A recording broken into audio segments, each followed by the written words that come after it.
Oh yes, Lord. We honor you, Lord, in this place.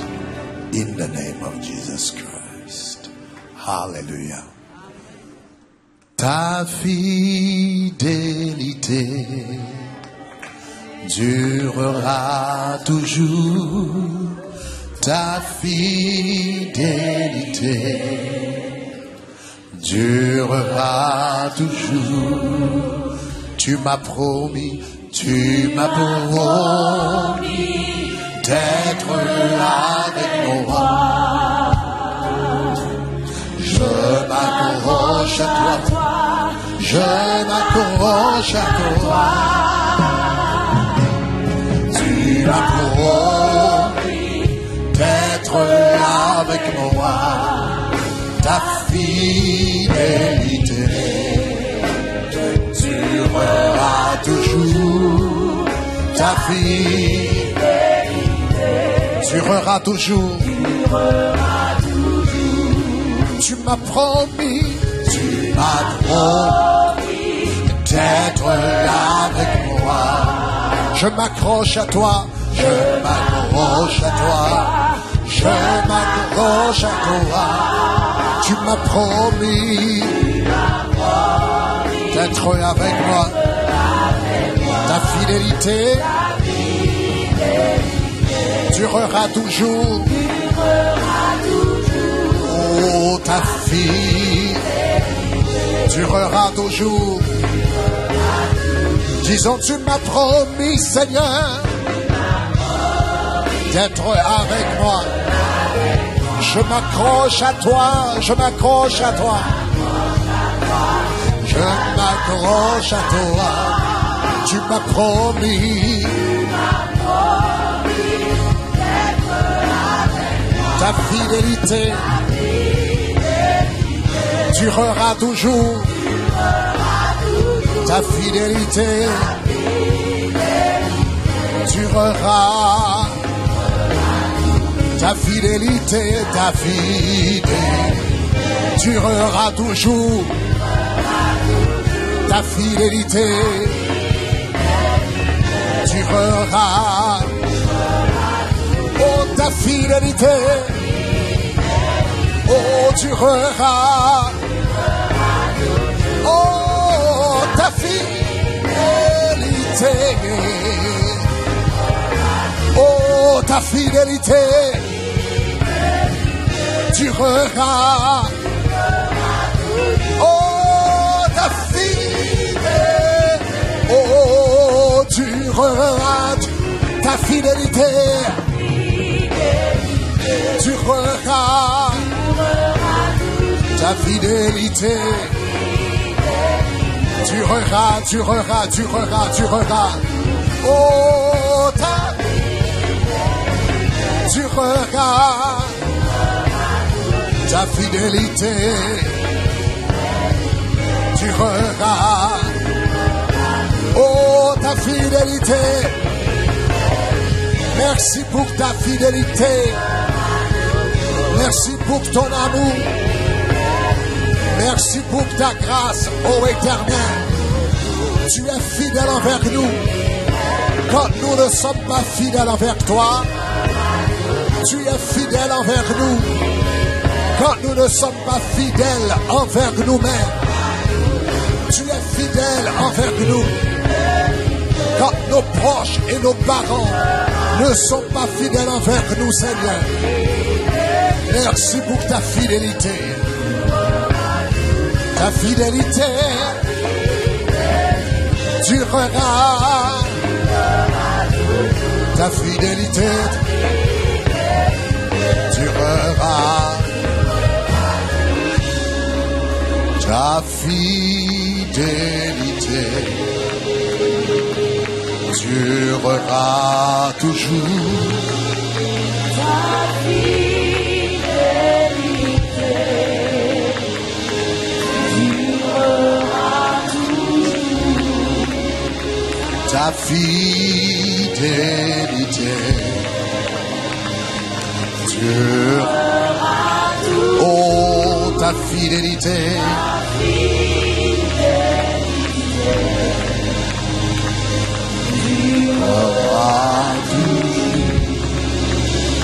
Ta fidélité est grande. Ta fidélité est incomparable. Nul n'est comme toi, mon Seigneur. Grande est ta fidélité. Disons ta fidélité, ta fidélité est grande. Ta fidélité est incomparable. Nul n'est comme toi, nul n'est comme toi, mon Seigneur. Grande est ta fidélité. Oh, ta fidélité. Ta fidélité est grande. est grande. Oh, ta fidélité est incomparable. Nul n'est comme toi. Nul n'est comme toi, ô Seigneur. Grande est ta fidélité. Grande est ta fidélité. Une fois plus fort, ta fidélité. Ta fidélité est grande. est grande. Ta fidélité. Ta fidélité est grande. Ta fidélité est incomparable. Comme toi.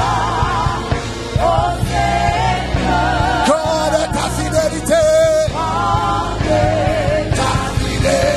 Merci pour ta fidélité, Seigneur. Ta fidélité.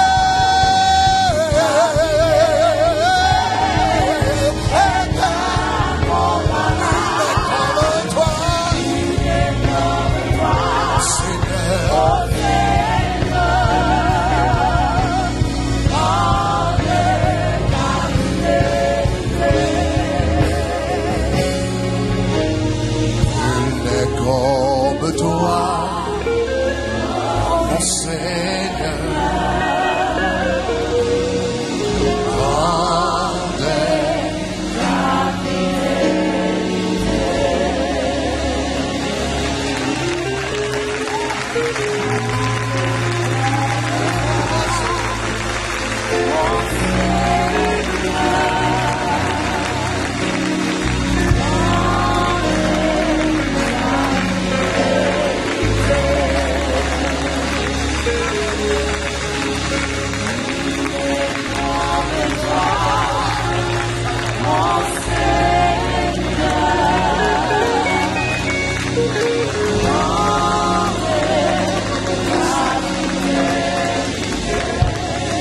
Nous te remercions pour ta fidélité, Seigneur.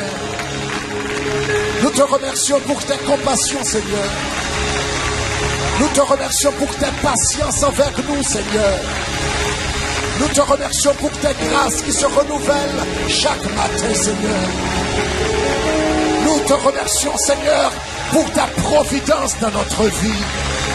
Nous te remercions parce que tu es le Père des orphelins. Tu es le Père des orphelins, Seigneur. Tu es notre berger. Tu es notre sauveur. Tu es notre maître. Tu es notre consolateur. Tu es notre Dieu puissant. Merci, Seigneur, pour ta fidélité. Oh, oh,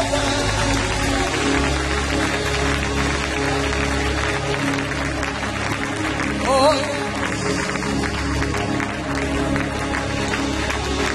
oh, yeah.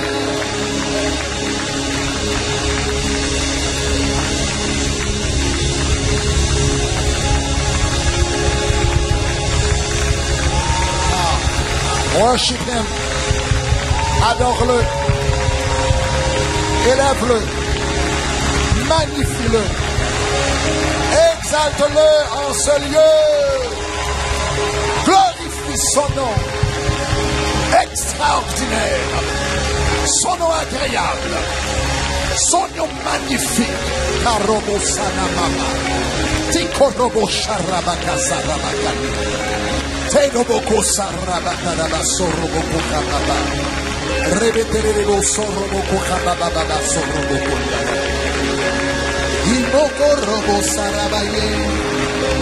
Tanamaka robo sarabaye.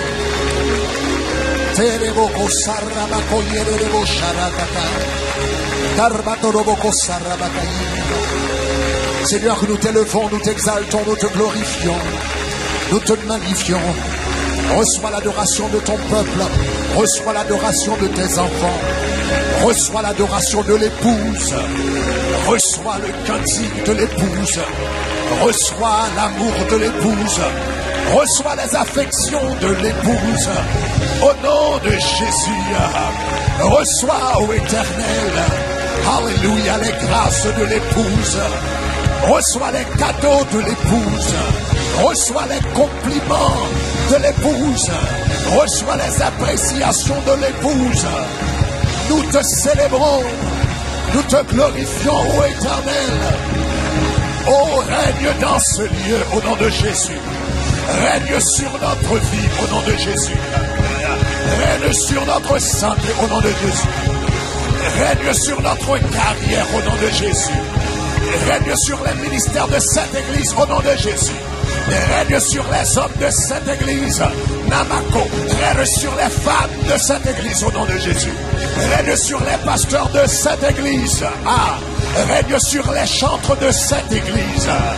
Règne sur le campus de cette église, alléluia. Règne sur les campus de ICC au nom de Jésus. Je te demande de régner à Paris au nom de Jésus. Je te demande de régner à Bruxelles au nom de Jésus. Je te demande de régner à Cotonou au nom de Jésus. Je te demande de régner à Guadeloupe au nom de Jésus. Je te demande de régner à Martinique au nom de Jésus. Règne à Montréal au nom de Jésus. Règne à Port-au-Prince, Haïti au nom de Jésus. Règne à Zaïre au nom de Jésus. Règne à Brazzaville au nom de Jésus. Oh, que ton nom soit élevé dans ce lieu. Que ton nom soit élevé. Que ton nom soit glorifié. Que ton nom soit exalté. Que ton nom soit magnifié. Oh, que ton nom soit sanctifié. Sanctifie ton nom dans notre vie. Sanctifie ton nom dans notre vie. Sanctifie ta communion dans notre vie. Sanctifie ta présence dans notre vie. Nous refusons de mener une vie ordinaire. Nous décidons de passer à l'extraordinaire. Nous décidons de passer au surnaturel. Nous décidons de passer au divin. Oh, nous décidons de passer au céleste. Au nom de Jésus de Nazareth. Clamons la grâce de domination. Nous réclamons l'onction de domination. Nous réclamons la puissance de domination. Nous réclamons la dignité de domination. Nous réclamons la distinction de domination. Nous réclamons le privilège de domination. Nous réclamons les prérogatives de domination. Nous te demandons de dominer en nous. Nous te demandons de dominer à travers nous. Nous te demandons de dominer sur nous. Nous te demandons de dominer autour de nous. Au nom de Jésus, nous refusons d'être la queue. Nous déclarons que nous sommes la tête. Nous refusons d'être la queue. Nous déclarons que nous sommes la tête. Nous refusons d'être le dernier. Nous déclarons que nous sommes les premiers. Nous refusons d'être les derniers. Nous déclarons que nous sommes les premiers. Nous sommes les premiers partout où nous passons. Nous sommes les premiers dans notre lieu de travail. Nous sommes les premiers dans notre campus d'études. Nous sommes les premiers à la faculté. Nous Nous sommes les premiers dans notre domaine de spécialité.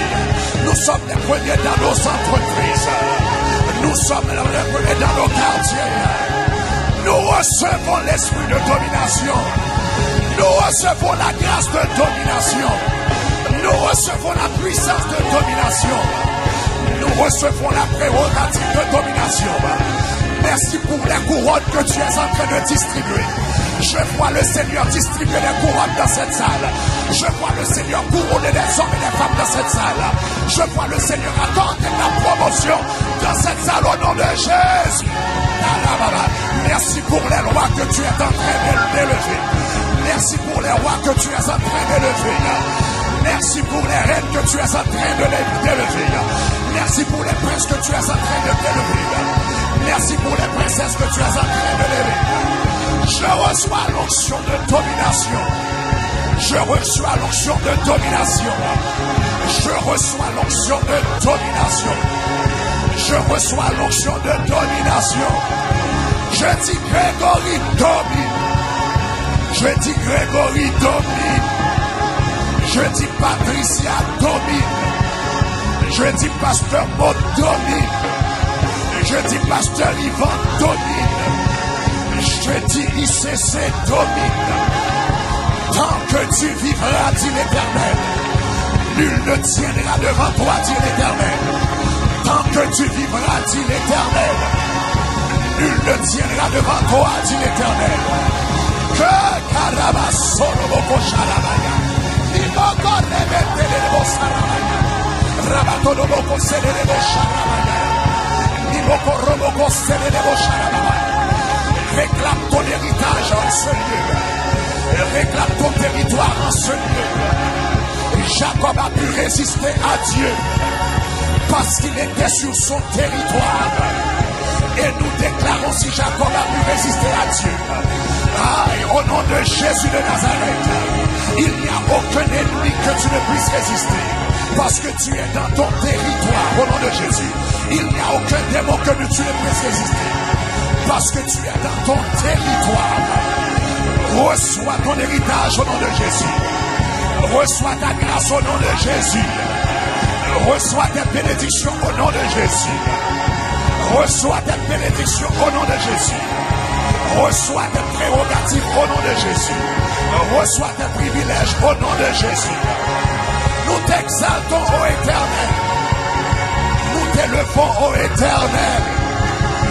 Nous te magnifions, ô Éternel. Nous te célébrons, ô Éternel. Oh, domine. J'ai dit Grégory, domine. J'ai dit Grégory, domine. J'ai dit Grégory, domine. J'ai dit Tabernacle de gloire, domine. La famille Shekinah à travers le monde, domine. Partout où tu passes, domine au nom de Jésus. Dans tes finances, domine. Dans ta santé, domine. Dans tes entreprises, domine. Dans tes pensées, domine. Au nom de Jésus, domine. Au nom de Jésus, domine. Au nom de Jésus, domine. Au nom de Jésus, domine. Au nom de Jésus,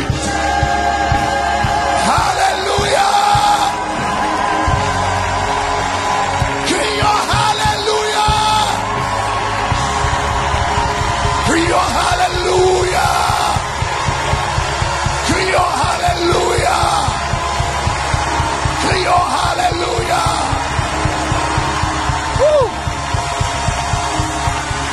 Yes. Tu es réel. Il est réel. Il est vivant. Il est extraordinaire. Hallelujah.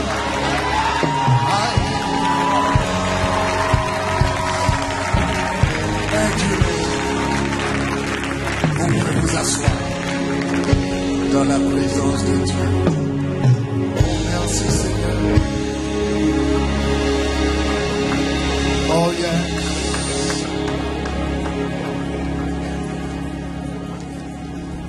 C'était vraiment un plaisir d'être avec vous. Donc, durant tout ce week-end, nous avons passé un très très bon temps, n'est-ce pas? Ensemble dans la parole de Dieu. Alléluia.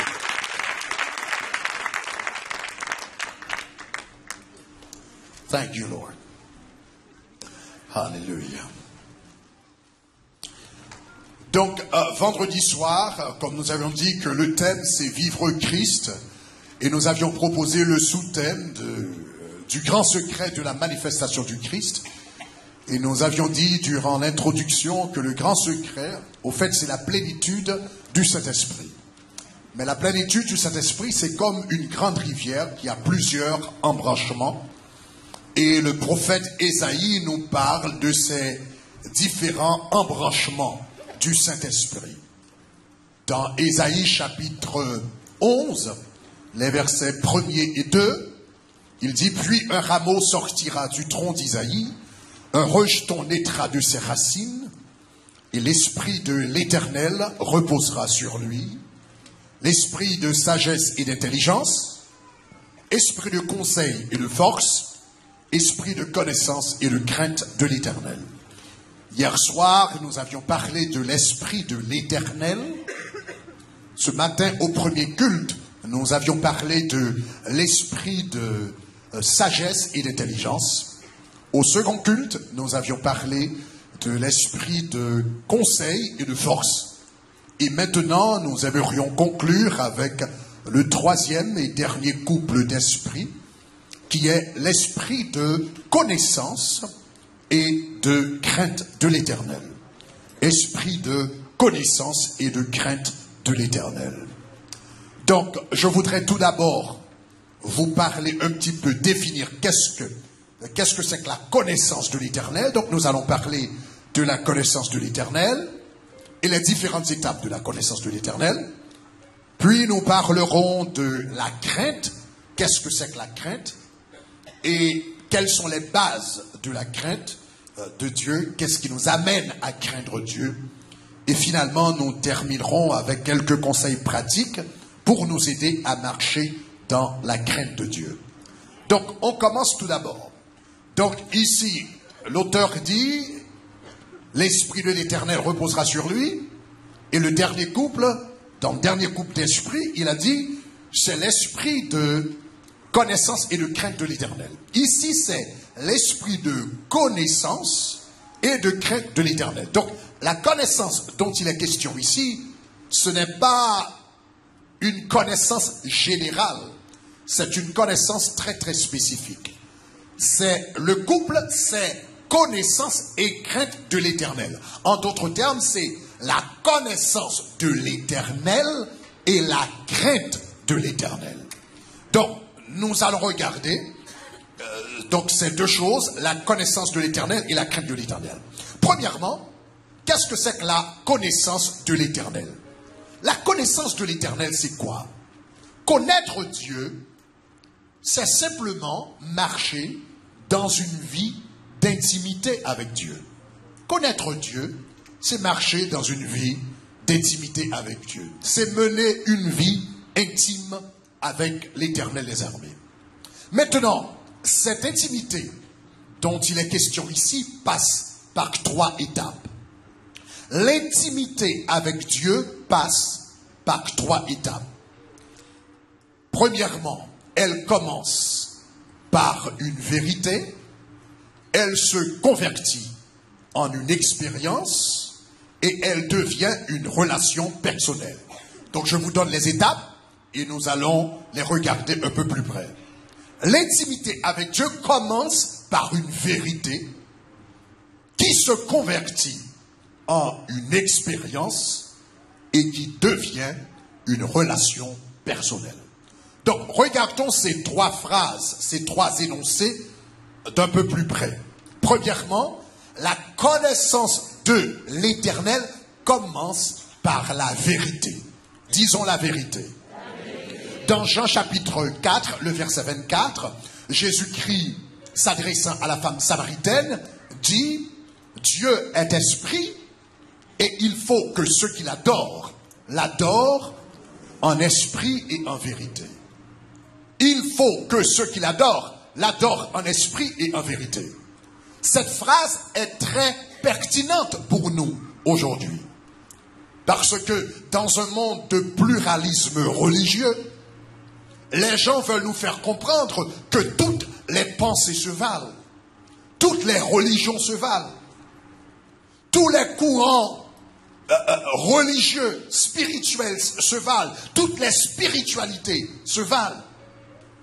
Mais dire que toutes les spiritualités se valent, toutes les pensées se valent, toutes les religions se valent, c'est comme s'il y avait un professeur de mathématiques dans une salle de classe et qui a dit aux élèves, faites-moi l'addition de 4 et 4. Donc 4 et 4 font, 4 et 4 font, et le premier dit 4 et 4 font 12. Et le second dit 4 et 4, 4 et 4, 4 et 4 font 8. Et le troisième dit 4 et 4. 4 et 4, c'est évident. 4 et 4 font 44. Et le professeur, après avoir entendu les réponses des élèves, il regarde les élèves et dit, vous avez tous raison. Vous avez tous que celui qui a dit 4 et 4 font 8, 4 et 4 font 12, 4 et 4 font 44, vous avez tous raison. Donc ce professeur serait licencié dans très peu de temps. Donc chers amis, ce que nous n'admettrions pas dans le domaine de la logique, dans le domaine des mathématiques, nous ne pouvons pas l'admettre dans le domaine de la spiritualité. Donc, la réalité est que si nous allons servir Dieu réellement, nous ne pouvons pas dire que toutes les vérités se valent, nous ne pouvons pas dire que toutes les spiritualités se valent, nous ne pouvons pas dire que toutes les religions se valent. Jésus dit, je suis le chemin, la vérité et la vie. Nul ne vient au Père que par moi. Que quelqu'un me dise vérité. Donc, si nous voulons connaître Dieu, la première étape, le premier pas, c'est de chercher la vérité au sujet de Dieu. La connaissance de Dieu commence par la vérité. On ne peut pas être dans l'erreur et penser qu'on est en train de servir Dieu. Mais quelqu'un va me dire, mais Pasteur Greg, je suis très sincère dans ma religion. Je suis très sincère dans ma spiritualité. Chers amis, il ne faut pas confondre la sincérité avec la vérité. Vous ne pouvez pas confondre la sincérité avec la vérité. Vous pouvez être très sincère et avoir sincèrement tort. Vous pouvez être très sincère et vous tromper sincèrement. Donc, il y a une différence entre la sincérité et la vérité.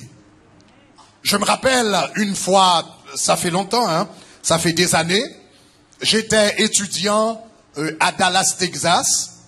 Et puis, donc, j'étais rentré de Dallas, Texas. J'étais rentré à New York pour prêcher une semaine de séminaire. C'était une conférence, un séminaire qui durait toute une semaine. J'avais prêché toute la semaine. Et puis, à la fin de la semaine, c'était le temps de retourner chez moi, au Texas. En ce temps-là, je viens au Texas. Donc, je suis allé à l'aéroport. Donc, j'ai pris mes valises, je suis allé à l'aéroport, j'ai passé la vérification à l'aéroport et je me suis dirigé vers la porte d'embarquement. Mais, en réalité, je devais me diriger à la porte 42. Mais par mégarde, au lieu d'entrer à la porte 42, il y avait la porte 40 qui était juste à côté de la porte 42. Au lieu d'entrer dans la porte 42, je suis entré dans la porte 40. Donc, je suis entré... Je me suis assis, dans l'avion, donc j'ai mis ma valise, etc. Donc en haut j'ai placé ma valise, j'ai mis mon écouteur et j'ai commencé à écouter de la musique classique. Et puis pendant que j'écoutais de la musique classique, quelque part dans le fond, j'ai entendu l'annonce, alors je devais me rendre à Texas, j'ai entendu l'annonce, merci d'avoir choisi American Airlines, donc vous êtes à bord American Airlines en direction de Costa Rica. Merci d'avoir choisi American Airlines, donc vous êtes à bord American Airlines en direction de Costa Rica. Mes yeux s'écarquillèrent. Je me suis dit, Costa Rica, Je n'ai aucune intention de me rendre à Costa Rica. Donc j'ai parlé avec l'hôtesse de l'air, je lui ai dit, mais écoute, ma destination c'est pas Costa Rica, ma destination c'est Texas. Donc elle m'a dit, mais vous avez passé à la mauvaise porte. Donc ce que vous devez faire, c'est prendre votre valise et laisser un coup de vent avant que ne se ferme la porte. Donc j'ai pris ma valise et je suis passé un coup de vent. J'étais sincère, mais j'étais très très sincère. Quand j'étais assis, j'étais très sincère, mais je m'étais trompé sincèrement. Donc laissez-moi vous dire, dans ce monde, le monde est en train de vous offrir plusieurs portes. Les religions vous offrent des portes. La philosophie vous offre des portes. Les courants de pensée et de spiritualité dans ce monde vous offrent des portes. Mais il n'y a qu'une seule porte qui m'amène au salut. Et cette porte s'appelle Jésus de Nazareth. Je suis le chemin, la vérité et la vie. Nul ne vient au Père que par moi. Que quelqu'un dise gloire. Donc si vous aimeriez connaître Dieu, la première chose qu'il vous faut, c'est la vérité. Et nous savons la source de la vérité. Nous la connaissons. La source de la vérité, c'est la parole de Dieu. Puisque Jésus-Christ dit, Père, sanctifie-leur par ta parole, car ta parole, c'est la vérité. Donc si vous aimeriez cultiver votre connaissance avec votre connaissance de Dieu, grandir dans votre connaissance personnelle avec Dieu, donc, le premier pas qu'il faut faire, c'est prendre du temps pour étudier la parole de Dieu. Prendre du temps pour étudier les attributs de Dieu. Prendre du temps pour voir ce que la Bible a à dire au sujet du caractère de Dieu. Étudier l'amour de Dieu. Étudier la justice de Dieu. Étudier les compassions de Dieu. Prenez du temps dans la Bible pour lire des versets qui se rapportent à la grâce de Dieu. Et de cette façon, vous allez avoir une bonne base pour la connaissance de l'Éternel des armées. L'esprit de connaissance commence tout d'abord par la vérité. Disons la vérité. Maintenant, la connaissance de Dieu commence par la vérité, mais ne s'arrête pas à la vérité. La vérité, c'est le premier pas. Mais ce n'est pas le dernier pas. La vérité, c'est l'origine, mais ce n'est pas la destination. Donc, si vous vous contentez d'apprendre des vérités sur Dieu et de dire que je connais la doctrine de Christ, j'ai étudié la christologie, j'ai étudié l'eschatologie, j'ai étudié toutes les J qui existent. Donc, vous allez avoir des dogmes, vous allez avoir des doctrines, mais vous n'allez pas vivre la réalité du Christ. Pour pouvoir vivre la réalité du Christ, vous commencez avec la vérité, mais vous n'arrêtez pas avec la vérité. Il faut que cette vérité que tu as apprise au sujet de Dieu se transforme maintenant en expérience. Quand vous découvrez quelque chose au sujet de Dieu dans la Bible, une vérité à l'égard de Dieu, une vérité à l'égard de ton identité spirituelle, une vérité à l'égard de tes richesses, il faut prendre cette vérité et aller devant Dieu dans la prière et dire, Seigneur, voici la vérité que j'ai découverte au sujet de toi, au sujet de moi, au sujet de ma destinée. Seigneur, j'aimerais que cette parole que je suis en train de lire dans la Bible, qui est une vérité, j'aimerais que cette vérité devienne maintenant une expérience pour moi. Est-ce que ça va? La vérité doit devenir expérience. C'est pourquoi Jésus disait dans Jean chapitre 5, regardez avec moi Jean chapitre 5, les versets 39 et 40. Jean chapitre 5, les versets 39 et 40. Jésus-Christ qui parlait aux pharisiens dit, vous sondez les Écritures, car vous sondez les Écritures, car en elles, vous pensez avoir la vie éternelle. Vous sondez les Écritures, qui est la source de la vérité. Car vous pensez avoir en elles la vie éternelle. Et Jésus dit, ce sont elles qui témoignent de moi. Mais il dit, mais vous ne voulez pas venir à moi pour que vous ayez la vie. En d'autres termes, il dit, vous sondez les Écritures parce que vous croyez avoir en elles la vie, mais vous ne voulez pas venir à moi.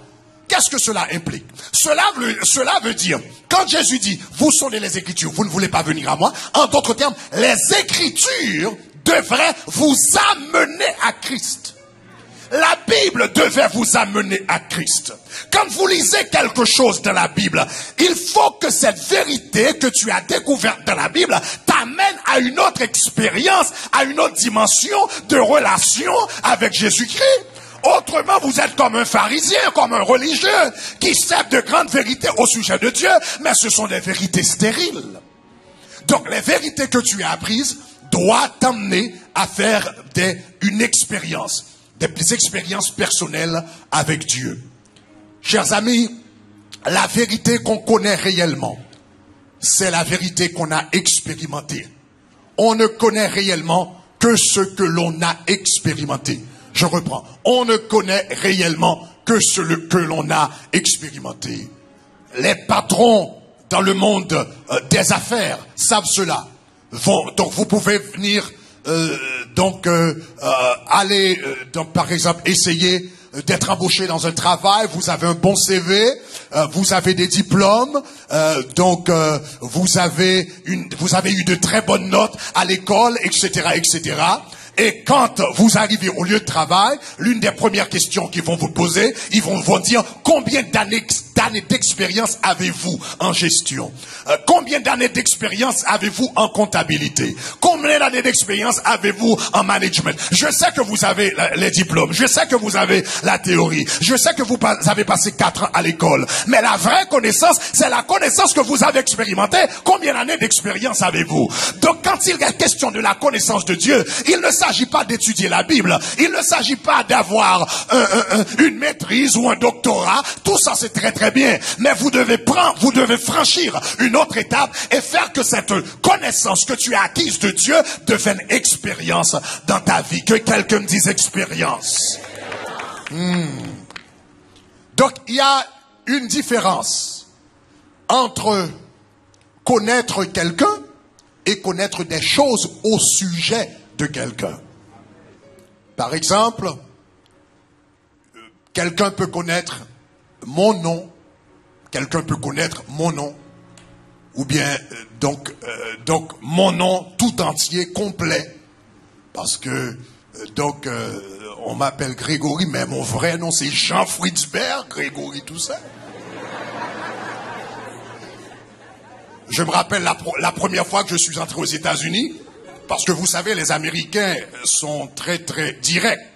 Donc quand je suis entré aux États-Unis avec mon nom Jean Fritzberg Grégory Toussaint, l'agent d'immigration m'a dit choisissez un.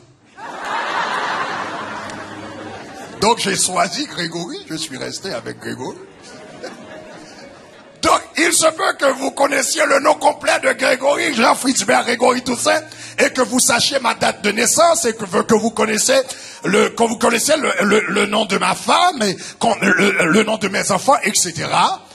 Mon adresse. Vous pouvez avoir des informations au sujet de Grégory et ne pas connaître Grégory. Vous pouvez avoir des informations au sujet de Dieu et ne pas connaître Dieu.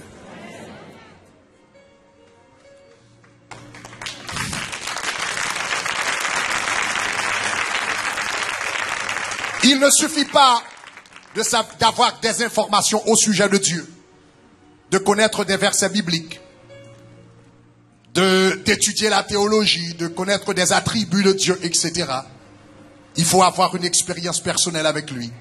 La personne qui connaît Grégory, ce n'est pas la personne qui seulement connaît le nom de Grégory, sa date de naissance, son adresse, etc.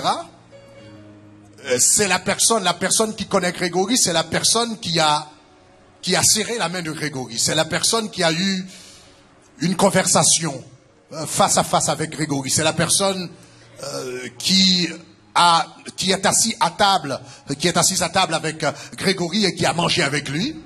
Donc cette personne a eu une expérience personnelle de Grégory et cette personne peut dire je connais Grégory.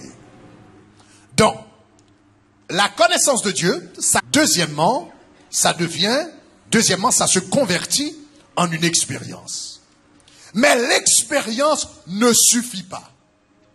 L'expérience ne suffit pas pour dire vraiment qu'on connaît quelqu'un.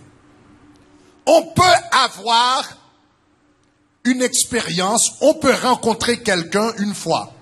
Par exemple, disons que si quelqu'un a, par exemple, 40 ans d'âge, et vous avez rencontré la personne une fois, et vous avez serré la main à cette personne-là, et vous ne l'avez jamais vue depuis, ça fait déjà 20 ans, vous avez serré la main pendant 5 minutes, et on te dit, connais-tu cette personne? Tu peux dire, oui, je connais cette personne, mais en réalité, si tu commences à bien y réfléchir, tu vas te rendre compte que tu ne connais pas vraiment la personne.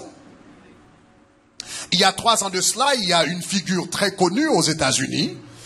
C'est une femme très très connue. Elle était venue dans ma ville, c'est Kim Kardashian. Elle était venue à North Miami. On voulait donc la décerner une plaque, donc la clé de la ville, etc. Et comme j'étais dans la ville, on m'avait demandé de venir et de prier. De prier pour elle, et puis de prier, etc. pour les gens qui étaient là. Après avoir fini de prier, les gens même ont m'invité à faire une photo, etc. Mais le fait que j'ai rencontré Kim Kardashian, que j'ai serré, que je lui ai serré la main, cela ne veut pas dire que je connais Kim Kardashian. Cela ne veut pas dire que je ne lui parle pas au téléphone. Il n'y a pas d'échange d'email. Est-ce que ça va? Donc je ne peux pas dire que je la connais bien, que j'ai eu une expérience. J'ai expérimenté sa présence une fois, mais il n'y a pas de relation. S'il n'y a pas de relation, je ne la connais pas. Donc la réalité est que la connaissance de Dieu, ça commence par une vérité qui se convertit en une expérience et devient une relation personnelle. Vous connaissez l'Éternel des armées, vous connaissez Dieu quand vous avez une expérience personnelle, quand vous avez une relation personnelle avec l'Éternel. Voilà pourquoi dans Genèse chapitre 4, le verset 1er, la Bible dit par exemple, quand quelqu'un avait, dans l'Ancien Testament, avait eu des relations sexuelles avec quelqu'un, on utilisait la phrase « et un tel connut une telle ». Et Adam connut Ève. Connaître quelqu'un dans l'Ancien Testament, c'est c'est entretenir les relations les plus intimes avec cette personne-là. Et dans ce cas-là, ça fait allusion à des relations sexuelles. Donc, en réalité, la vraie connaissance de l'Éternel, c'est celle qui surgit d'une relation personnelle avec lui. La vraie connaissance, c'est celle qui surgit d'une relation personnelle. Tu connais Dieu quand tu cultives avec lui une relation personnelle. Maintenant, quand ta relation avec Dieu, quand tu arrives à cette dimension de relation avec Dieu,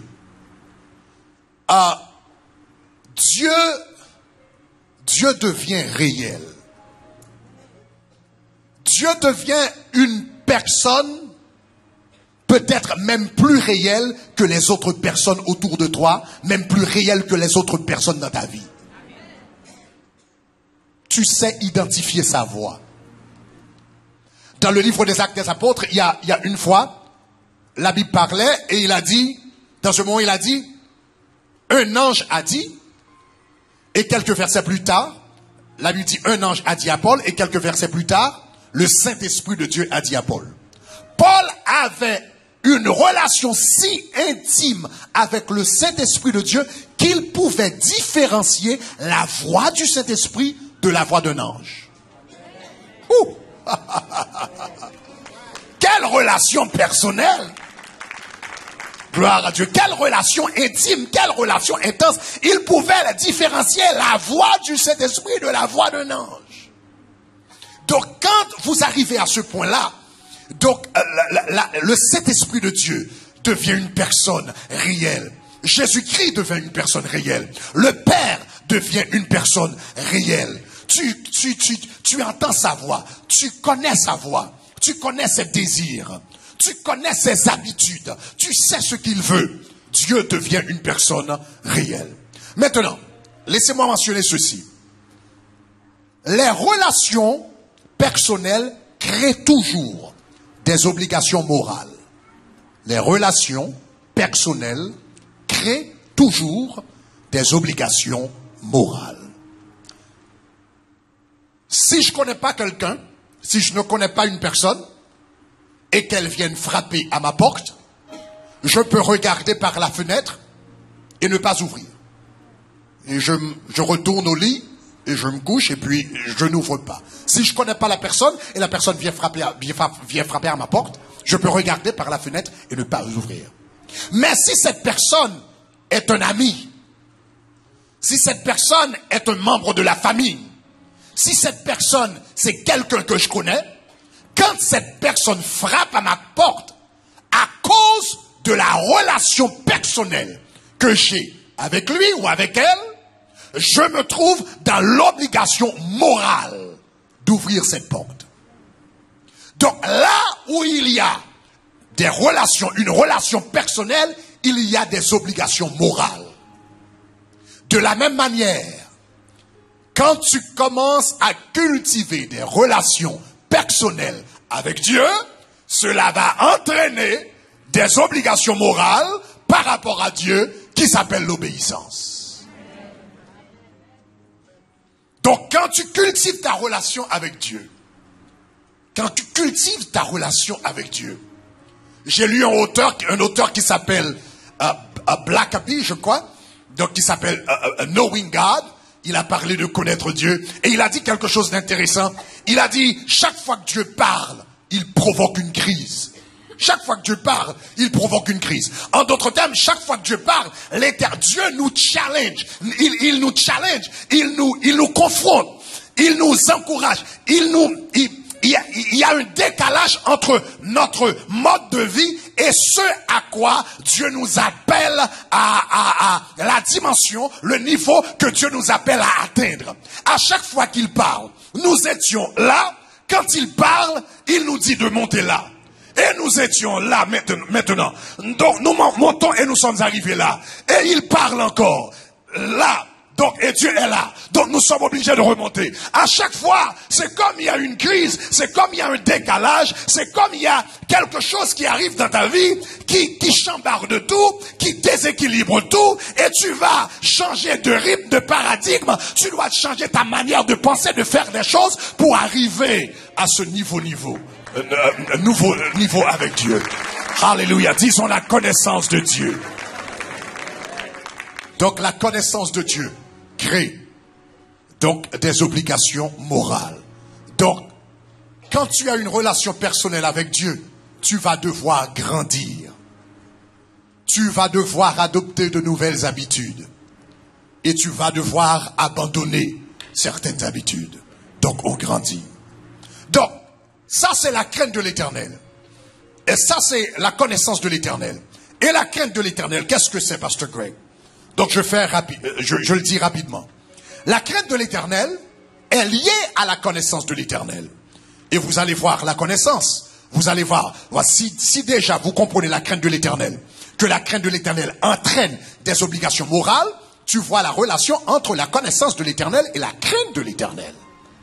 Parce que c'est l'obligation, l'obéissance à ces obligations morales, en réalité, c'est ce qu'on appelle la crainte de l'Éternel. Donc, la crainte de l'Éternel, c'est quoi? La crainte de l'Éternel, c'est une motivation intérieure qui nous pousse à marcher dans la volonté de Dieu. La crainte de l'Éternel, je reprends, c'est une motivation intérieure qui nous pousse à marcher dans la volonté de Dieu. Il y a une force en nous. Il y a quelque chose en nous. Il y a une puissance en nous. Il y a un désir en nous. Il y a une poussée en nous qui nous fait marcher dans la volonté de Dieu. Cette force intérieure, cette motivation intérieure s'appelle la crainte de l'Éternel. Maintenant, au fur et à mesure que vous prenez du volume, au fur et à mesure que vous grandissez dans votre relation avec Dieu, au fur et à mesure que tu grandis dans ta relation avec Dieu, la base de la crainte de Dieu, la base de cette motivation va changer. Il y a peut-être dans ma vie, et c'est également vrai dans les Saintes Écritures, vous pouvez remarquer, il y a au moins 3 bases de la crainte de Dieu. La crainte de Dieu peut se fonder sur 3 choses. Je vais mentionner 2 rapidement et je m'attarderai un petit peu sur la 3e. Premièrement, la crainte de Dieu peut être basée sur un sentiment de danger. La crainte de Dieu peut être basée sur un sentiment de danger. J'ai donné mon témoignage ce matin. Le jour que j'ai donné ma vie au Seigneur, c'était la crainte de Dieu qui m'avait emmené au Seigneur. Mais c'était une crainte basée sur un sentiment de danger. Comme j'ai dit ce matin, j'étais à l'église, je rigolais avec mes amis, et une sœur a commencé à chanter un chant qui portait sur le retour de Jésus-Christ, et soudainement j'ai entendu une voix qui a dit: Grégory, si Jésus-Christ revenait aujourd'hui, serais-tu prêt à le rencontrer? Et soudainement il y a une crainte qui m'a saisi. J'ai vu rapidement les flammes de l'enfer devant moi parce que je savais que je n'étais pas prêt pour rencontrer mon Sauveur. Et avant que la sœur ait fini de chanter le cantique, j'étais devant la chaire avec des larmes aux yeux. Et je disais au Seigneur: reçois ma vie au nom de Jésus. Fais-moi grâce au nom de Jésus. Mais ce jour-là, quand j'ai donné ma vie à Christ, c'était une crainte. Mais c'était une crainte basée sur un sentiment de danger. J'avais peur de l'enfer. Mais au commencement, ça a commencé. Et ce n'est pas mauvais, c'est bon. Parce qu'il y a des personnes dans ce monde qui ont besoin de cette crainte. Quand une personne n'a aucune forme de crainte dans la vie, cette personne est exposée au danger. Donc, ça c'est basé sur un sentiment de danger. Mais au fur et à mesure que j'ai commencé à grandir avec Dieu, après ma conversion, j'ai commencé à lire ma Bible. Tout ce que je savais au sujet de Dieu, c'est que ce Dieu-là est un juge très sévère. Donc je ne veux pas tomber sous le jugement de Dieu. C'est ce qui m'a amené à la conversion. Mais quand j'ai commencé à lire ma Bible, j'ai commencé à lire le livre des psaumes. Seigneur, qu'est-ce que l'homme pour que tu te souviennes de lui? Le Fils de l'homme pour que tu prennes garde à lui. Quand j'ai commencé à lire le psaume 139, c'est là où l'auteur dit: si je monte aux cieux, tu y es. Si je descends dans le séjour des morts, tu y voilà. Si je prends les ailes de l'aurore et que j'aille m'habiter jusqu'aux extrémités de la mer, là aussi ta main me saisira, ta droite me saisira et ta main, etc.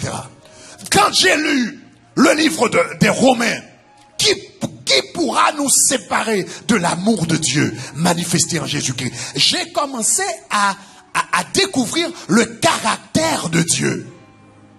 Et maintenant, ma crainte avait trouvé une nouvelle motivation. Ma crainte n'était plus basée sur un sentiment de danger, mais soudainement j'avais une autre forme de crainte qui était basée sur un sentiment d'admiration. Ce Dieu est tellement grand, ce Dieu est tellement puissant, ce Dieu est tellement extraordinaire qu'il mérite mon obéissance, qu'il mérite mon allégeance. Ça c'est la deuxième étape, c'est le deuxième niveau de la crainte de l'Éternel. Et puis, arrivé à un autre moment, j'ai expérimenté un autre niveau de la crainte de l'Éternel. Et c'est peut-être le niveau le plus élevé. À un moment de ma vie, pendant quelques mois, donc j'avais en quelque sorte, je n'avais pas renié la foi, mais pendant que j'étais à l'église, en quelque sorte, je m'étais écarté du chemin. Et pendant quelques mois, je me trouvais dans une bassesse spirituelle que je n'avais jamais pensé, j'avais jamais pensé que je me retrouvais dans de telles situations, si bas, si viles, qui ne cadraient pas au personnage, donc qui prêchait, qui connaissait Jésus-Christ, etc. Et puis, quand je suis revenu vers le Seigneur, je me suis rendu compte que les bras du Seigneur étaient encore ouverts. Je me suis rendu compte que l'Éternel était encore prêt à me pardonner. Je me suis rendu compte en tant qu'enfant prodigue, l'Éternel était prêt à me dire bienvenue à la maison. Et à ce moment, il y a un verset qui m'a touché, c'était le psaume 130, les versets 2 et 4, là où l'auteur dit, si tu gardais le souvenir de nos péchés, qui pourrait subsister devant toi? Heureusement, le pardon se trouve auprès de toi, afin qu'on te craigne.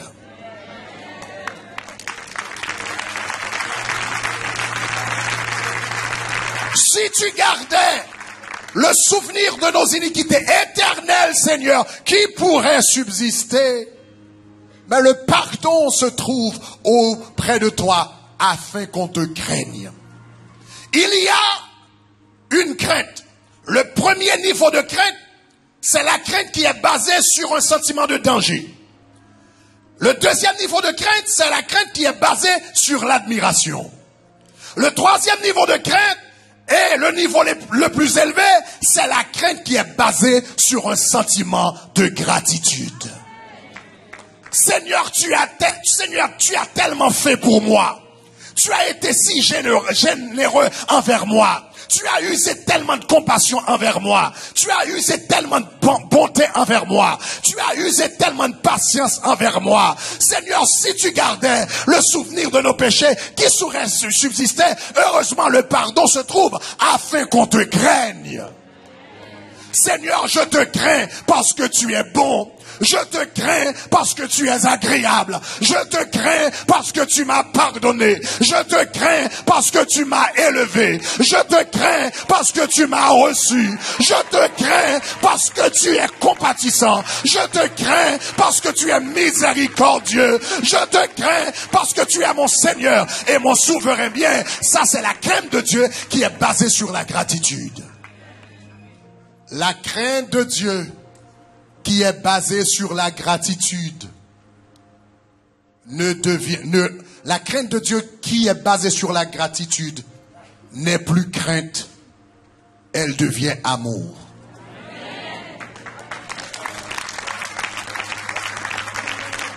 La crainte de Dieu qui est basée, quand la crainte de Dieu chez toi arrive à ce niveau-là, la raison pour laquelle je suis obéissant, la raison pour laquelle je marche dans la volonté de Dieu, un Dieu qui va me punir, qui a un Dieu qui va me mettre en enfer, qui a un Dieu qui va me châtier, la raison pour laquelle je suis prêt à tout donner pour le Seigneur, c'est parce qu'il est bon pour moi, c'est parce qu'il est un grand Dieu, c'est parce qu'il m'a pardonné, c'est parce qu'il m'a fait du bien, c'est parce qu'il m'a élevé. Je te donnerai tout ce que je suis, je t'aimerai avec les dernières forces de mon âme, parce que tu as tellement fait pour moi, ô Éternel.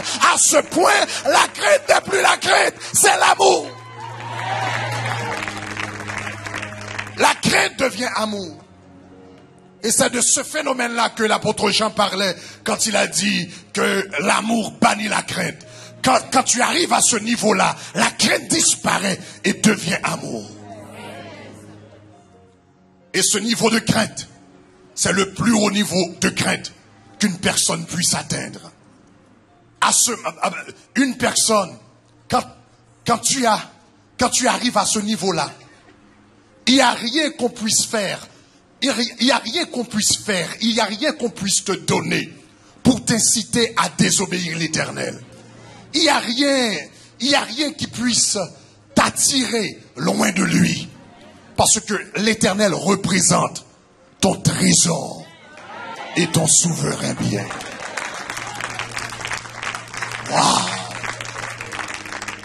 Quand tu arrives à ce niveau-là, tu dis le Seigneur est bon pour moi. Le Seigneur est si bon pour moi. Je ne peux pas compromettre ma foi pour une maison. Je ne peux pas compromettre ma foi pour une voiture. Je ne peux pas compromettre ma foi pour un copain, je ne peux pas compromettre ma foi pour de l'argent. Ce Dieu a tellement fait pour moi.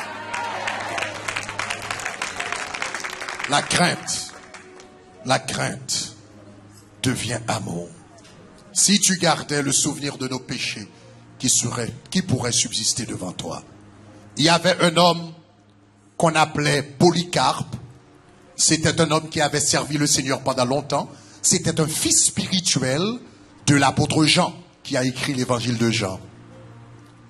Et dans la ville de Smyrne, on avait pris Polycarpe, le fils spirituel de Jean, l'apôtre Jean. Et les soldats romains lui ont dit, il faut adorer César. Il faut adorer les dieux de la nation en réalité. Et il a dit non, il ne va adorer que Jésus de Nazareth. Et on lui a dit, vous avez deux choix. Soit que vous adorez nos dieux, ou soit qu'on vous brûle au bûcher, qu'on vous mette au bûcher et qu'on vous brûle. Donc on lui a dit de choisir. On lui a dit, renie le Christ afin que tu conserves ta vie. Et Polycarpe a dit, j'ai 86 ans depuis que je sers le Seigneur Jésus. Il ne m'a jamais fait défaut. Comment me demander de renier mon Seigneur, mon roi, mon Rédempteur?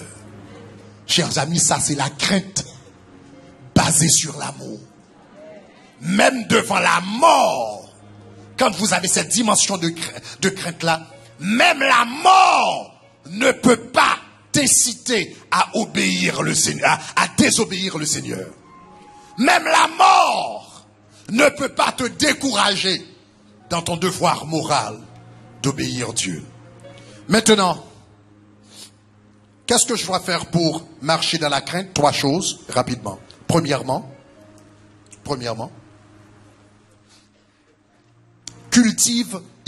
pour marcher dans la crainte de Dieu, il faut cultiver une conscience de la présence de Dieu.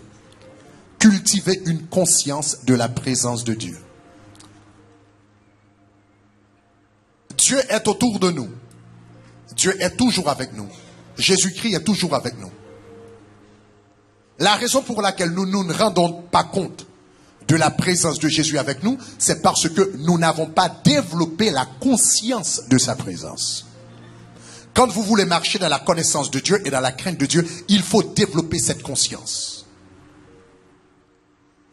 Durant mes jours de travail, par exemple, quand je travaille, j'ai ce qu'on appelle des pauses. Je les appelle les pauses Saint-Esprit.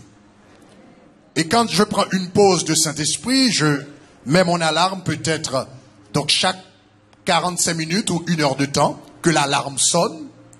Et chaque temps l'alarme sonne, je laisse ce que je suis en train de faire pendant 1, 2 ou 3 minutes. Et penser au Saint-Esprit, parler au Saint-Esprit. Parfois je ne dis rien, je m'assieds et je prends le temps de me rendre compte que le Saint-Esprit est en moi. Que Jésus-Christ est à côté de moi. Et que le Père me regarde dans le ciel et que ses yeux sont sur moi. Tu prends seulement 1 minute pour redevenir conscient de la présence de Dieu. Parce que parfois, donc, nous sommes affairés, nous sommes en train de faire tellement de choses dans la vie. Et ça peut arriver même à un pasteur. Les gens pensent que un pasteur mène une vie naturellement spirituelle. Ce n'est pas vrai. Le pasteur doit lutter également pour tenir sa communion et sa relation avec Dieu. Parce qu'il a tellement de responsabilités. L'apôtre Paul disait à Timothée, et cette phrase, à chaque fois que je la lis dans la Bible, vraiment, elle me frappe. L'apôtre Paul dit à Timothée, maintenant, Timothée était pasteur à Éphèse. Il était pasteur d'une grande église. Éphèse, c'était une grande ville. Timothée était pasteur d'une grande église. Et l'apôtre Paul lui a dit, souviens-toi de Jésus. Souviens-toi de Jésus. Cela veut dire quoi? Tu peux être dans le ministère et être pasteur et être bishop et oublier Jésus. Timothée, souviens-toi de Jésus. Donc de temps en temps, donc je fais une pause pour me souvenir de Jésus, du Saint-Esprit. Ça s'appelle cultiver la présence du Saint-Esprit. Est-ce que ça va? Deuxièmement, si vous voulez marcher, éprouver de la tristesse qui porte à la repentance. Il y a une tristesse dans la Bible qui porte à la repentance. Quand vous faites quelque chose de mal, prenez le temps de sentir le cœur de Dieu. Comment Dieu se sent par rapport à ce que vous avez fait. Parce que c'est quand vous avez les sentiments de Dieu, quand vous ressentez ce que Dieu ressent, c'est ce qui va te donner de la haine pour ce que tu as fait et pour ne pas y recommencer. Donc prends du temps pour expérimenter ce que Paul appelle dans 2 Corinthiens 7, 9, la tristesse qui porte à la repentance. Et finalement et dernièrement, développer une forte vigilance contre le mal et contre le péché. Tu dois demander à Dieu de te donner la haine du mal, de te donner la haine du péché, au nom de Jésus de Nazareth.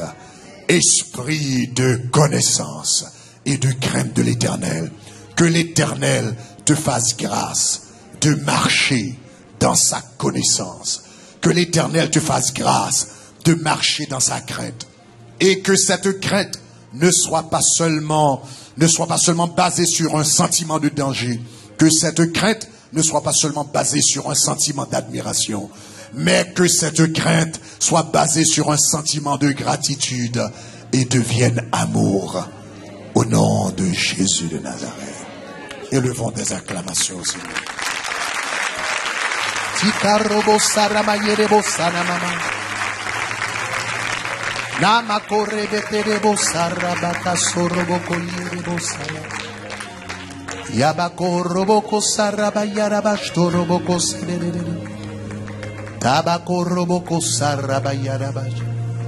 Vous pouvez vous asseoir durant un moment, pendant un moment.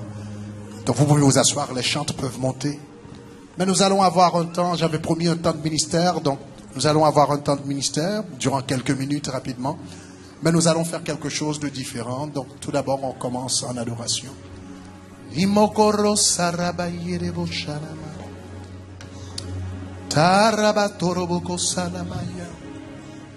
Tetoboko saraka hababa sharabaya. Tideboko sarabayerebo saramaya. Rabatorobo sarabaka yorobo sanamaya. Tabakoroboko saramaya nama.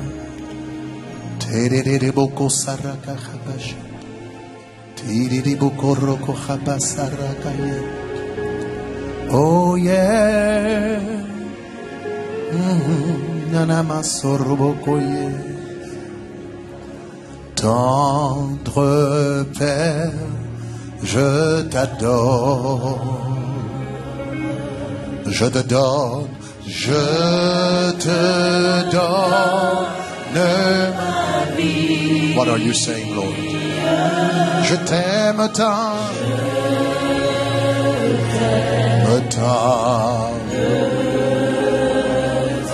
Disons tendre Père, je t'adore. Je te donne de ma vie. Je t'aime tant.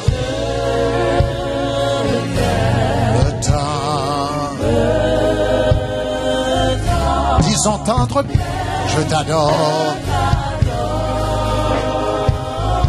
Je te donne ma vie, je donne. Je t'aime tant. Oh, tendre Père, tant. Je t'adore. Je te donne ma vie. Oh, ma vie. Je t'aime tant. Oh, tendre.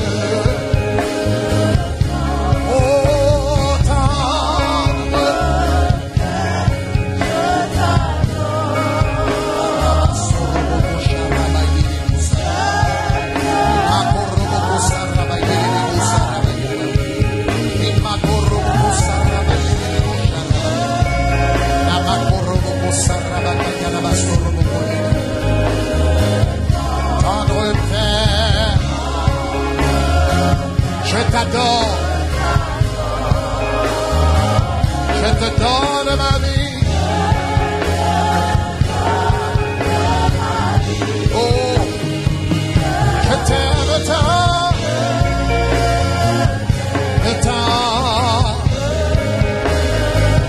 Disons Jésus, Jésus-Christ, je t'adore. Je te donne.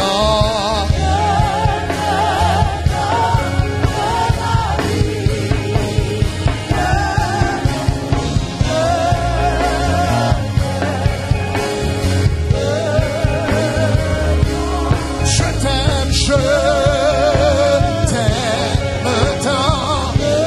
Ikorobo sarama yerebo sarakaye. Tikorobo kosharama yerebo sarakaya. Nous offrons notre vie à toi. Nous offrons notre vie de nouveau à toi. Nous te remettons notre vie. Nous te remettons notre cœur. Nous te remettons tout ce que nous sommes. Je t'aime tant. Oh, je t'aime tant. Amakorebe sarabakaya. Rabatoroboko sarabakaya. Kerebo sarabakaya. Ikoroboko sarabakaya. Thank you, Lord Jesus. Thank you, Lord Jesus. Thank you, Lord Jesus. Thank you, Lord Jesus. I honor you and I honor you. Oh, je t'aime tant. Oh, oh, je t'aime tant.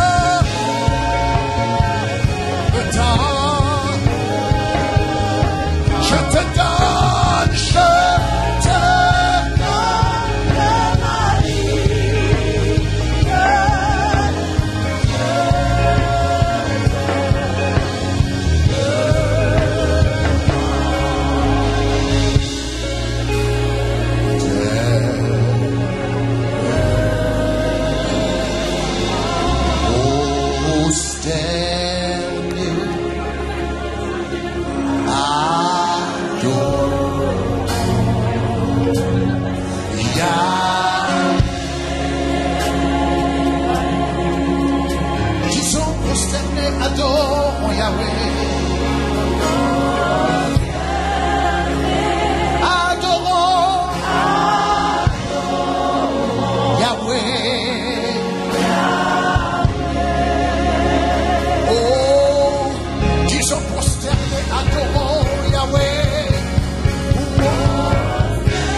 demande au Seigneur de te remplir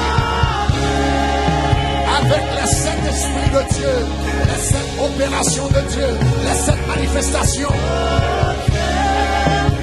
Adorons Yahweh, Yahweh. Disons, prosterne et adorons Yahweh. Oh, adorons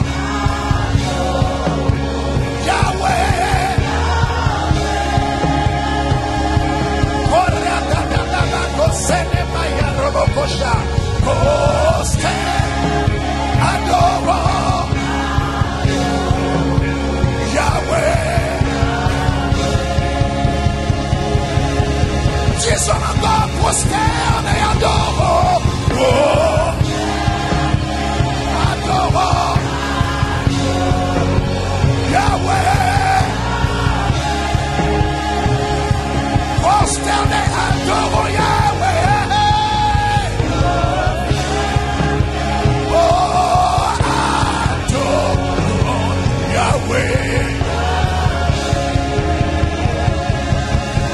Encore plus fort, prosterne et adorons. Oh,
puissance.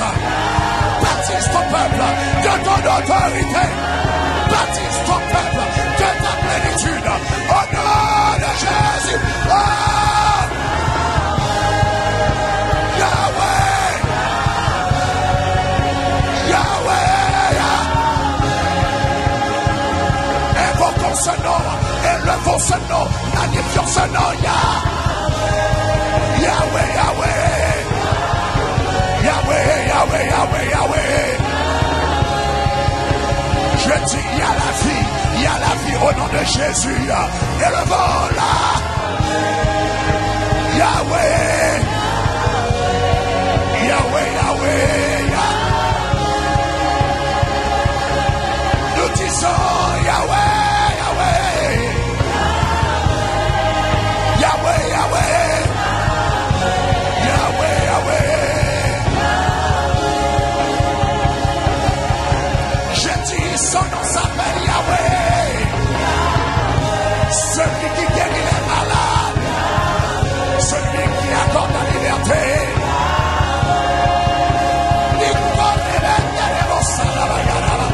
Celui qui donne la vie. Celui qui chasse les démons. Celui qui guérit les maladies. Que ton nom est puissant. Que ton nom est réel, son nom. Celui qui fendit la mer rouge. Celui qui fendit le Jourdain. Oh,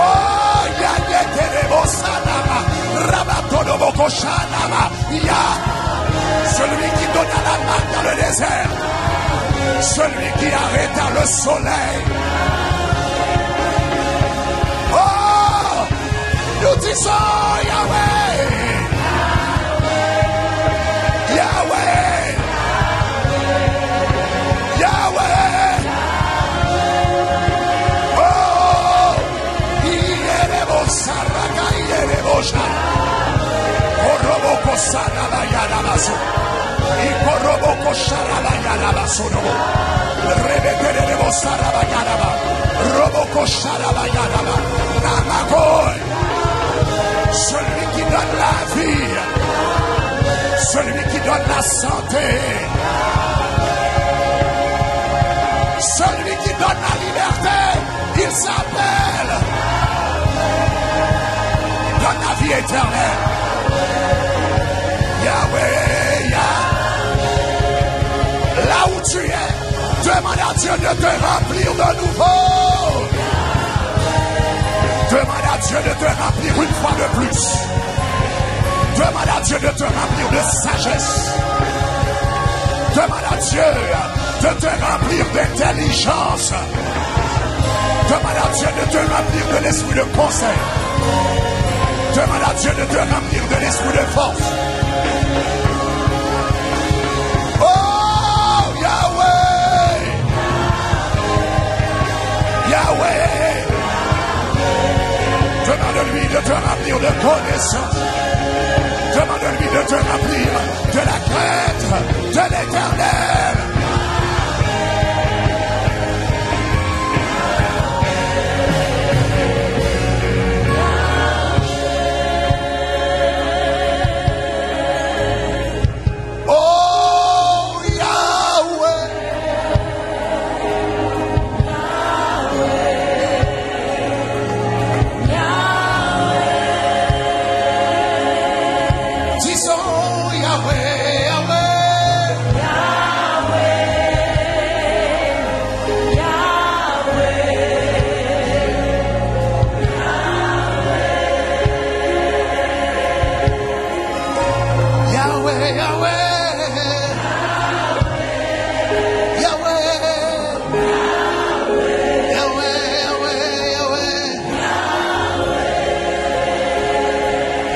Je vais demander aux musiciens de continuer à jouer, et alors que les musiciens vont continuer à jouer, vous allez demander au Seigneur de te remplir une fois de plus. Parce que tu vois, le baptême du Saint-Esprit, c'est quelque chose qu'on reçoit une fois. Mais la plénitude du Saint-Esprit, au fur et à mesure que ton vase grandit, tu as besoin d'une nouvelle dimension de plénitude. Et ton vase grandit avec l'enseignement de la parole. Avec tout ce que tu as reçu ce week-end, je suis sûr et certain que ton vase a grandi. Conséquemment, il te faut une nouvelle dimension de plénitude avec Dieu. La dimension du Saint-Esprit qui t'avait rempli quand tu avais 3 ans, spirituellement, ne va pas te remplir aujourd'hui. Ce que tu avais besoin quand tu avais 3 ans, ce n'est pas la même chose que tu as besoin quand tu as 10 ans. Et quand tu as 15 ans, il te faut quelque chose d'autre. Donc, au fur et à mesure que tu grandis avec Dieu, tu dois lui demander de te remplir à nouveau. Maintenant, commence, alors que mes musiciens vont jouer, commencez à demander à Dieu au nom de Jésus de te remplir à nouveau au nom de Jésus. Ceux qui ont leur langage spirituel, commencez à prier, commencez par prier dans votre langage spirituel. Si vous n'avez pas encore reçu votre langage spirituel, vous n'avez pas encore reçu le baptême du Saint-Esprit au nom de Jésus. Pendant que le peuple de Dieu va prier, je déclare au nom de Jésus que l'Esprit de Dieu va t'envahir. Il va te baptiser au nom de Jésus. Élevons les voix, élevons vos voix maintenant et commencez à prier. Priez, priez, priez et demande-lui de te remplir. Nimoko rebeterebo sanamaya. Yereboko sarabako yerebo shara. Sireboko rebeterebo sanamaya naba. Rabako yerebo shara. Yabako sarabako yerebo sana. Oko rebeterebo sanamaya. Yadabako serebo shara. Rabako roboko sarabaya naba. Tikoroboko sharaba sarababa. Rebeterebo serebo sharaba. Nimakoroboko sarabaya. Ikoroboko sa. Namakorebeterebo saraba. Ikorobo sarabako yerebo sharaba. Yabakoroboko sarabaya namana. Namakoroboko sharababa. Oh yes. Baptise ton peuple, baptise ton peuple, remplis ton peuple, remplis ton peuple, remplis ton peuple, remplis ton peuple, au nom de Jésus, fais grâce, au nom de Jésus, fais grâce, au nom de Jésus, fais grâce, au nom de Jésus, fais grâce, au nom de Jésus, fais grâce, au nom de Jésus, disons Yahweh, Yahweh, Yahweh, Yahweh. S'il y a une personne dans ce lieu qui n'a jamais reçu le baptême du Saint-Esprit et qui aimerait recevoir le baptême du Saint-Esprit aujourd'hui, s'il y a une personne dans cette salle qui n'a jamais reçu le baptême du Saint-Esprit et qui aimerait le recevoir, le baptême du Saint-Esprit aujourd'hui, là où vous êtes, venez par devant maintenant. Venez par devant l'autel maintenant. Que le Seigneur vous touche. Que le Seigneur vous remplisse. Que le Seigneur vous fasse grâce. Que le Seigneur vous traîne dans une autre dimension d'intimité avec lui. Là où vous êtes. Mais il faut avoir de la soif. Demande au Seigneur de te baptiser. Demande au Seigneur de te baptiser. Demande au Seigneur de te baptiser. Demande au Seigneur de te donner de la plénitude. S'il y a quelqu'un qui n'a jamais reçu le baptême du Saint-Esprit et qui aimerait le recevoir là où vous êtes, passez par devant. Mais venez avec soif. Au nom de Jésus, venez avec soif. Oh Kababa Serebosha. Yineboko Sarabayo. Yerebo sarabako yerebo sharaba. Kababako rebeterebo sarabaya. Namako rebeterebo sarakaya. Ikoroboko sarabaye. Yerebo sarabako yerebo sharaba. Okaraba soroboko saraba. Ikoroboko sarabaya. L'église continue à prier, dit Yahweh. Oh yeah, Yahweh, Yahweh. Disons Yahweh, Yahweh.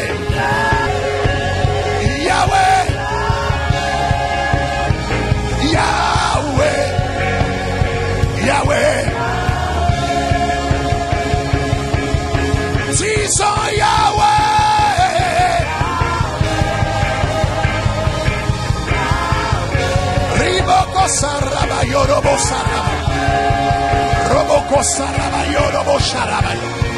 Namakorre Beterebo Sarabaya. Yereboko Sarabaya. Rabaso. Koroboko Sarabayana. Kikoroboko Sarabaya. Oroboko Sarabaya. Yerebo Sarabaya. Orebe Sereboko Sarabaya. Yahweh, Yahweh.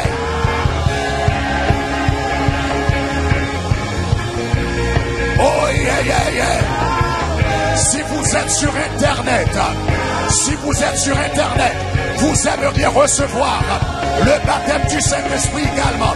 Là où vous êtes, mettez votre main droite sur l'écran. Si vous me regardez par téléphone,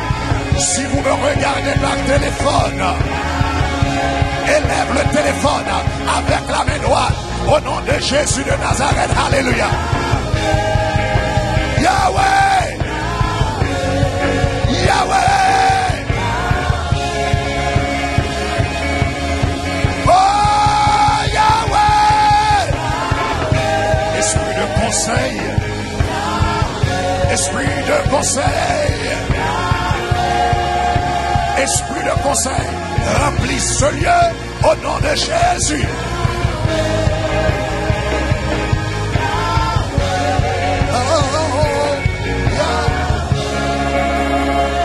Maintenant, avant de prier pour vous, laissez-moi faire quelques remarques. Premièrement, vous devez vous savoir recevoir le baptême du Saint-Esprit.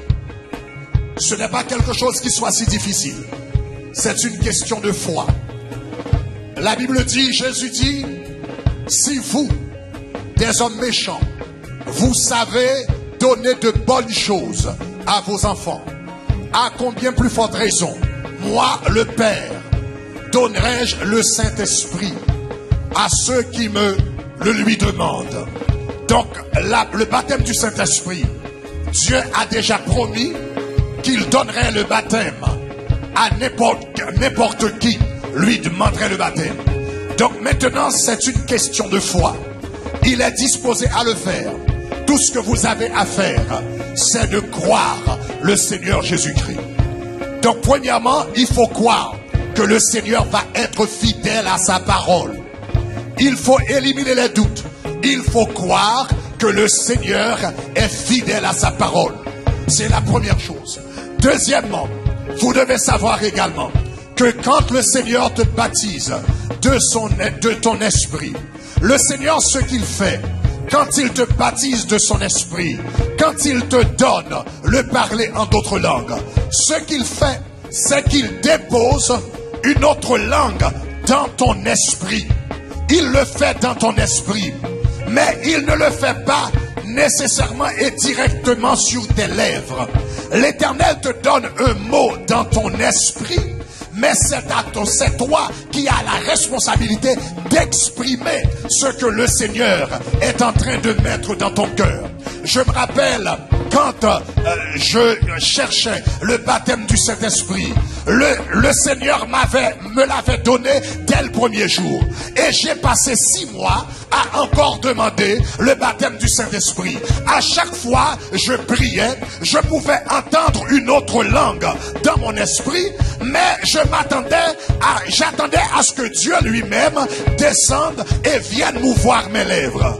Donc j'ai fait 6 mois comme ça. C'est après que j'ai reconnu que c'est pas la responsabilité de Dieu de mouvoir mes lèvres. Sa responsabilité, c'est de déposer cette nouvelle grâce dans mon esprit, et c'est à moi d'exprimer ce que le Seigneur m'a donné dans le cœur. Donc au moment où nous allons commencer à prier certains d'entre mots dans une autre langue, peut-être que vous ne comprenez pas, et ce sera à vous de faire un geste d'hardiesse et d'ouvrir votre bouche et d'exprimer ce que le Seigneur a mis à l'intérieur de toi. Troisièmement, lorsque le Seigneur nous baptise de son esprit, il y a certaines personnes, quand il vous baptise de son esprit, vous commencez à parler. Le langage spirituel, c'est comme le langage d'un bébé. Quand un bébé commence à parler, il ne commence pas à faire des phrases compliquées. tout ce qu'il reçoit au commencement, c'est peut-être une syllabe, c'est peut-être un mot, c'est peut-être un bout de phrase. Mais il va commencer avec cette syllabe, il va commencer avec ce mot, il va commencer avec ce bout de phrase, et sa langue, sa capacité de communication va développer. Mais l'apôtre Paul nous dit dans 1 Corinthiens 12 que de la même manière que chaque instrument qui produit un son a une signification, chaque son a une signification. Quand le Seigneur dépose une langue dans ton esprit, que ce soit un mot, que ce soit un bout de phrase, que ce soit une phrase complète, que ce soit une simple syllabe, il n'y a rien que le Seigneur te donne qui n'a pas de signification. Donc s'il te donne une syllabe, tu vas adorer le Seigneur avec cette syllabe. S'il te donne un mot, tu vas prononcer le mot. S'il te donne un son, tu vas prononcer le mot. Quel que soit ce que le Seigneur te donne dans le monde spirituel, cela a une signification. Et il vous faut vous-même mouvoir les lèvres et adorer le Seigneur. Donc commençons à remercier le Seigneur parce qu'il l'a déjà fait. Au nom de Jésus, commençons à remercier le Seigneur. Au nom de Jésus, commençons à remercier le Seigneur. Acclamons le Seigneur. Acclamons le Seigneur. Acclamons. Rabatorobosa, Rabakaya, Rabashtorobosa. Tous ceux qui sont à l'avant, commencez à acclamer le Seigneur parce qu'il l'a déjà fait au nom de Jésus. Il l'a déjà fait au nom de Jésus. Il l'a déjà fait. Oh ya ya ya rabasorobokoya. Vous qui êtes dans la congrégation, continuez à prier. Continuez à prier au nom de Jésus de Nazareth. Continuez à prier. Continuez à prier au nom de Jésus. Au nom de Jésus. Au nom de Jésus. Au nom de Jésus. Au nom de Jésus. Au nom de Jésus. Au nom de Jésus. Pour ceux qui sont en avant, je vais faire l'imposition des mains rapidement. Mais il faut croire au moment qu'on va faire l'imposition des mains. Ce n'est pas un homme qui va vous toucher. C'est le Saint-Esprit de Dieu qui va vous toucher. Et je déclare au nom de Jésus, qu'il vous remplisse de sa plénitude, qu'il vous remplisse de sa grâce, qu'il vous remplisse de son esprit. Au nom de Jésus, oh,